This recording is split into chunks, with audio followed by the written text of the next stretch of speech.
आमच्या स्वानंद न्यूज चॅनलला सबस्क्राइब करा, बेल आयकॉन दाबा आणि पहा स्वानंद न्यूजचे व्हिडिओ सर्वात आधी आपल्या मोबाईलवर।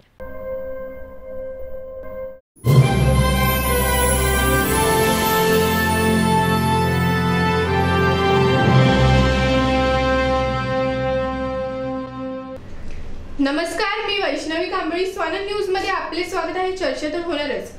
22 वर्षीय नवविवाहित पत्नीला पती पसंत नसल्याच्या कारणावरून पतीला जेवणात विष देऊन बेशुद्ध अवस्थेत वायरने गळा दाबून पतीची निर्घृण हत्या केल्याची धक्कादायक घटना उघडकीस आली आहे।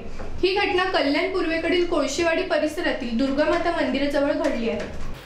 पोलिसांनी दिलेल्या माहितीनुसार कल्याण पूर्वेकडील कोळशेवाडी परिसरात दुर्गामाता मंदिराजवळ मृतक जगदीश साळुंखे हा पत्नी वृषाली बरोबर राहत होता। तो फार्मा कंपनीत कामाला होता। या दोघांचे 6 महिन्यांपूर्वी लग्न ठरवून 29 डिसेंबर रोजी म्हणजे 3 महिन्यांपूर्वी त्यांचा जळगावात विवाह झाला होता। लग्न जुळण्याच्या आधीपासूनच वृषालीला पती जगदीश हा आवडला नव्हता। त्यामुळे दोघांचे सतत काही ना काही कारणावरून वाद सुरूच होते। 6 मार्च रोजीही दोघांमध्ये वाद झाला होता। त्या वादातून तिने पतीला जेवणात विष घालून बेशुद्ध केले आणि वायरने गळा दाबून पतीची हत्या केली। त्यानंतर रात्री 8 वाजण्याच्या सुमारास वृषालीने कोळसेवाडी पोलीस ठाणे गाठून घरात चोर आले होते, त्यांनी माझे पती जगदीशची हत्या केली असा कांगावा केला होता। त्यावेळी कोळसेवाडी पोलीस ठाण्यात तक्रार नोंदवली होती।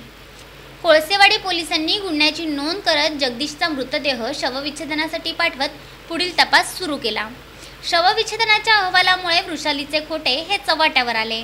कोळशेवाडी पोलीस स्टेशन येथे एक महिला नामे वृषाली जगदीश साळुंखे आणि तिचा नवरा जगदीश साळुंखे हे दुर्गामाता मंदिर कोळशेवाडी या ठिकाणी राहतात। या मुलीला तो मुलगा पसंत नव्हता। यांचं 3 महिन्यापूर्वीच लग्न झालं होतं, पण त्या मुलीला मुलगा पसंत नव्हता। या कारणावरून त्या मुलीनं तिच्या नवऱ्याला प्रथम विष पाजून नंतर त्या दोरीनं गळा आवळून त्याचा खून केला आणि त्याबाबत तिनं आडावडा कांगावा असा केला की माझ्या नवऱ्याला कोणीतरी मारलेलं आहे, लूटपाटच्या उद्देशाने। हां, असा उद्देश तिला येऊन सांगितलं। त्याप्रमाणे प्रथम ED दाखल झाले। दवाखान्यामध्ये गेल्यानंतर त्याच्या गळ्यावरती मार्क होते, त्याच्यामुळं डॉक्टरांनी सांगितले की याच्यामध्ये काहीतरी संशयाचा भाग आहे, म्हणजे जो विषय होता तो दाखवून ठेवलेला होता। हा ED 50 नंबरची ED दाखल झाली होती। त्या EDचा तपास सिनियर PI साळवेसाहेब आणि त्यांचे क्राईम PI भोगे साहेब यांनी केला आणि त्याच्यामध्ये या मुलीवरती तिच्या पत्नीवरती संशय आल्याने तिच्या पत्नीला पोलिसांना बोलावून घेऊन तिच्याकडे सफल चौकशी केली असता तिनं आपल्या नवऱ्याचा अशा प्रकारे खून केल्याचं तिनं कबुली दिलेली आहे।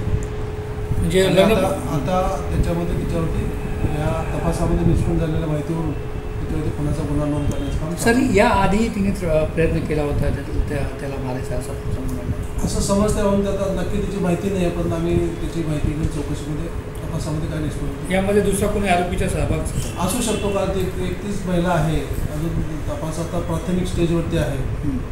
तपासमध्ये निष्पन्न होईल तर त्याप्रमाणे पुढची कारवाई। वृषालीला ताब्यात घेत पोलिसी खाक्या दाखवताच तिने केलेल्या कृत्याची कबुली दिली। या प्रकरणी आणखी कुणाचा सहभाग आहे का याचाही तपास आता पोलिसांनी सुरू केलाय। तर पतीच्या हत्येप्रकरणी अटक केलेल्या पत्नी वृषालीला न्यायालयात हजर केले असता न्यायालयाने पोलीस कोठडी सुनावली आहे। तन्मय सोहनी, स्वानंद मीडिया, कल्याण। आमच्या स्वानंद न्यूज चॅनलला सबस्क्राइब करा, बेल आयकॉन दाबा आणि पहा स्वानंद न्यूजचे व्हिडिओ सर्वात आधी आपल्या मोबाईलवर।